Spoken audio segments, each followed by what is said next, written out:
Hello everyone, कैसे हैं आप लोग। आप सभी का स्वागत है हमारे सेशन में। आज एक बहुत इम्पॉर्टेंट मुद्दा हम लोग डिस्कस करने वाले हैं। क्या पृथ्वी से ख़त्म हो जाएंगे पुरुष, क्योंकि क्या अब पृथ्वी पर मर्द नहीं बचेंगे। तो ऐसी बहुत सारी टैगलाइंस आपने मे बी शायद सुनी भी होंगी। तो आज हम इसके ऊपर पूरा डिटेल से बात करने वाले हैं कि आखिर क्या ये मामला है।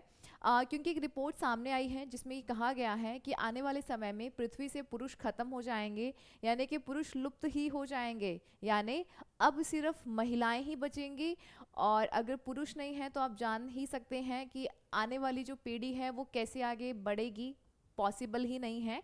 तो ये सारी बातें हम लोग जानेंगे इस सेशन के अंदर। अगर आप भी जानना चाहते हैं, अगर आप भी क्यूरियस हैं, तो आप इस पूरे वीडियो को एंड तक देखिएगा और भी बहुत सारे फैक्ट्स आपको यहाँ पे जानने को मिलेंगे। अब इसको स्टार्ट करने से पहले ना आपको यहाँ पे बेस समझना होगा कि हम यहाँ पे बात क्या कर रहे हैं। आपको यहाँ पे दिख रहा है एक्स एंड वाई। तो ये एक्स और वाई ये है क्रोमोसोम्स, यानी कि गुणसूत्र। क्या है, कैसे काम करते हैं, इससे पहले हम थोड़ा डिटेल में चलते हैं, थोड़ा बेसिक से देखिएगा। हमारा जो शरीर है वो सबसे छोटी एक यूनिट जिसका नाम है कोशिका, इससे मिलकर बना हुआ है।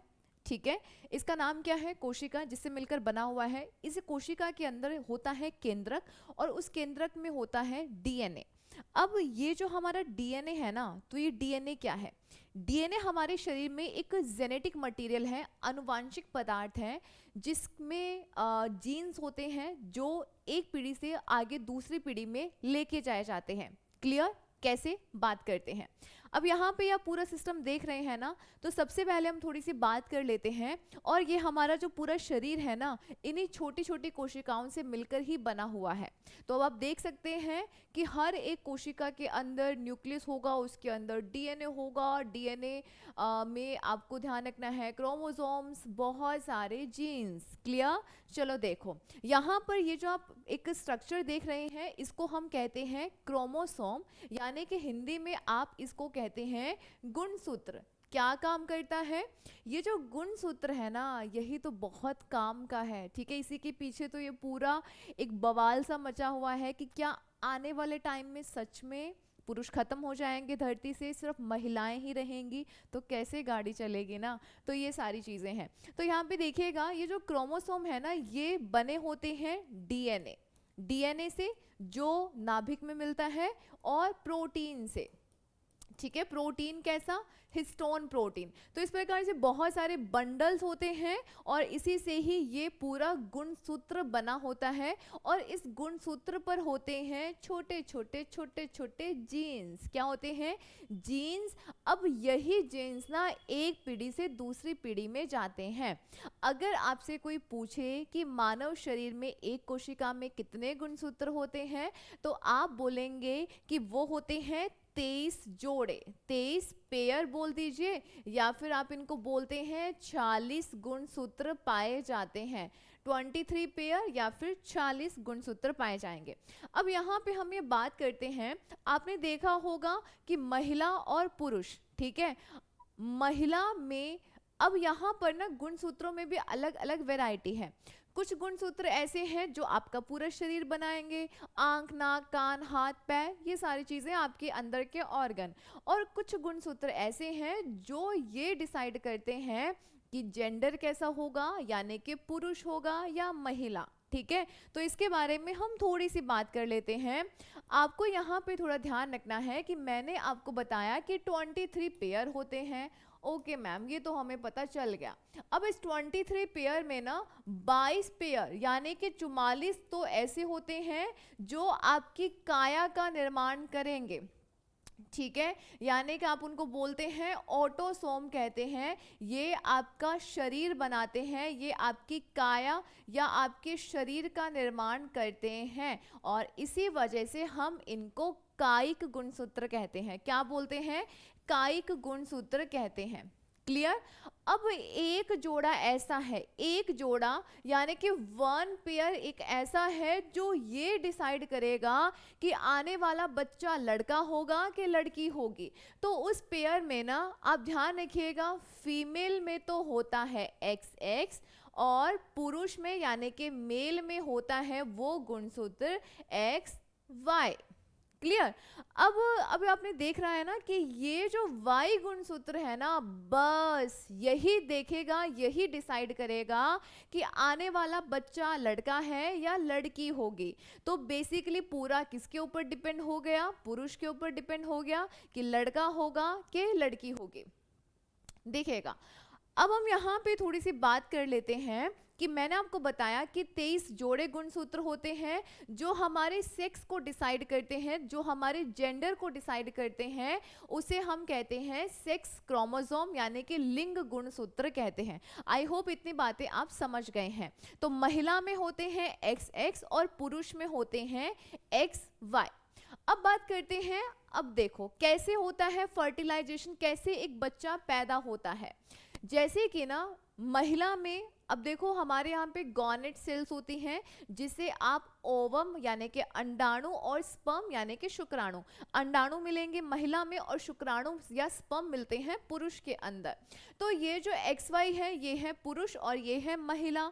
तो यहाँ से ना मतलब कि जब महिला के अंदर ड्यूरिंग सेक्स के दौरान या इंटीमेट के दौरान, इंटीमेसी के दौरान जब पुरुष का स्पर्म महिला के अंदर जाता है तो ये कुछ इस प्रकार का रिएक्शन होता है। वहां पर है ये अंडा ओवम और ये जो स्पर्म, एक ही स्पर्म चाहिए होता है और जैसे ही ये स्पर्म रिएक्शन या जैसे ही मिलेगा तो ये फर्टिलाइज हो जाता है इस अंडे को, मतलब यहाँ पर निषेचन की प्रक्रिया हो जाती है।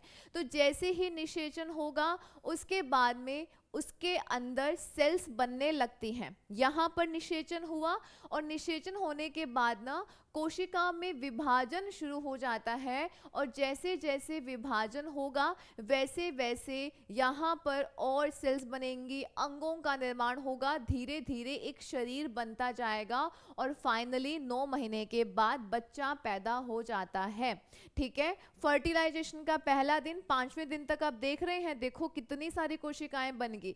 फिर कुछ इस प्रकार से धीरे धीरे वहां पे ब्रांचेस निकलने लगती हैं, कुछ यहाँ पर जैसे कि आंख डेवलप होगी, कान डेवलप होगा, धीरे धीरे ऐसे ऐसे करके पूरा 9 महीने के बाद जो है ये बच्चा यहाँ पर बन जाता है। ये पूरा 9 महीने का प्रोसीजर रहता है, ये आप सब लोग आई थिंक जानते हैं।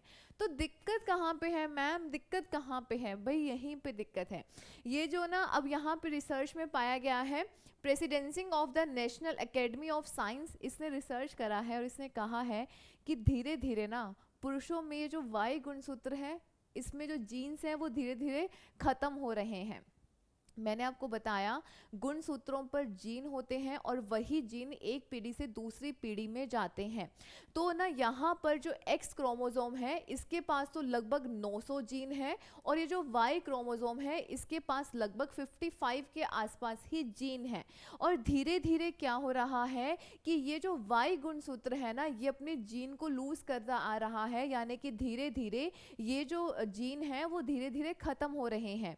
एक टाइम ऐसा था, माना जा रहा है कि यहाँ पर दोनों में ना जीन की संख्या बराबर थी और जीन की संख्या बराबर थी और अब आप देख रहे हैं कि कितना बड़ा डिफरेंस आ गया है, क्योंकि ये जो वाई गुणसूत्र है ना यही करता धरता है, यही बहुत सारे चेंजेस लेकर आता है, यही डिसाइड करता है कि लड़का होगा या लड़की होगी। अगर ये एक्स के साथ वाई चला जाएगा, महिला का एक्स और पुरुष का वाई, यानी कि वो बच्चा फिर लड़का होगा। क्लियर।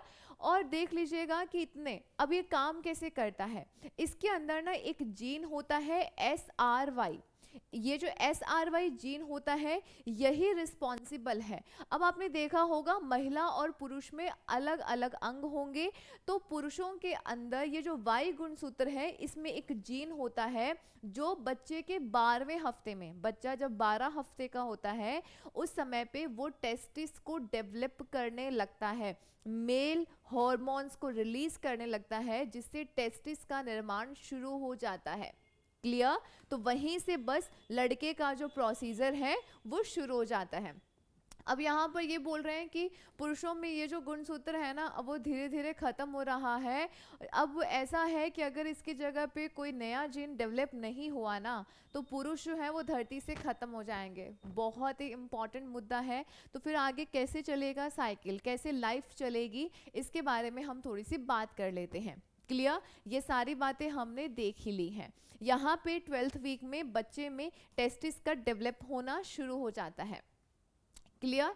अब यहाँ पे ना एक चीज़ और है, यहाँ पे आपको इतना उदास होने की ज़रूरत नहीं है, ठीक है। इसी के अकॉर्डिंग एक ऑस्ट्रेलियन प्लेटिपस, ये एक ना पर्टिकुलर ये एक ऐसा जीव था, इसी से ही पता लगाया गया था कि स्टार्टिंग में जो एक्स और वाई क्रोमोसोम्स हैं उनके अंदर जीन की संख्या बराबर थी।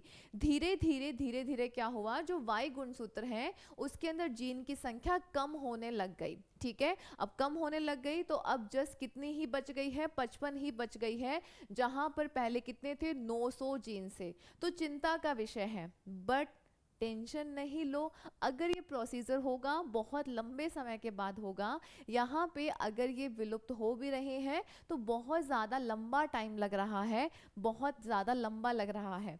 इसमें बोला जा रहा है कि हर 10 लाख साल में 5 जीन खो देता है, ठीक है, बहुत टाइम है। और ऐसे चलता रहा तो अगले 1.1 करोड़ साल में वाई क्रोमोसोम पूरे तरीके से ख़त्म हो जाएगा। कोई सॉल्यूशन नहीं है क्या इसका? हम चले गए तो क्या, बाकी आगे की जनरेशन तो आएगी ना, उनके लिए दिक्कतें होंगी, तो आगे क्या? तो आगे इन्होंने थोड़ा सा और रिसर्च किया और उन्होंने देखा कि जो ये कुतरने वाले चूहे नहीं होते हैं, ठीक है, ये जो चूहे हैं ना, अब यहाँ पर इनके अंदर क्या था कि ना, इनके अंदर जो SRY जीन है जो मेल के लिए रिस्पॉन्सिबल है वो पूरे तरीके से ख़त्म हो गया था। बट हम लोग जानते हैं कि अगर कोई एक चीज़ ख़त्म हो जाती है तो आनुवांशिकी के लिए जो ये इवोल्यूशन होता रहता है, तो कोई जीन जो है वो दूसरा उसकी जगह ले लेता है। ऐसा ही यहाँ पर चूहे में भी हुआ।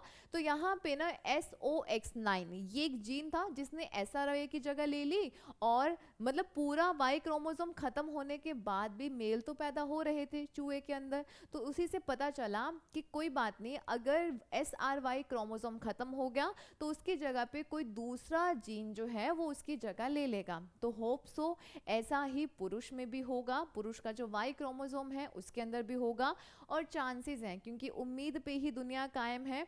तो ऐसा बोला जा रहा है कि उम्मीद है कि ऐसा शायद कुछ और डेवलप हो जाएगा जो उसकी जगह ले लेगा। तो मे बी शायद ऐसा ना हो, ठीक है। तो आप लोग ज़्यादा चिंता नहीं करो। और ये इन्फॉर्मेशन जान के आपको कैसा लगा कमेंट सेक्शन में ज़रूर बताइएगा। और ऐसे अनदर इंटरेस्टिंग से अगर आप फैक्ट जानना चाहते हैं तो आप हमारे चैनल को सब्सक्राइब कर लीजिएगा। और मिलते हैं नेक्स्ट सेशन में, टेक केयर।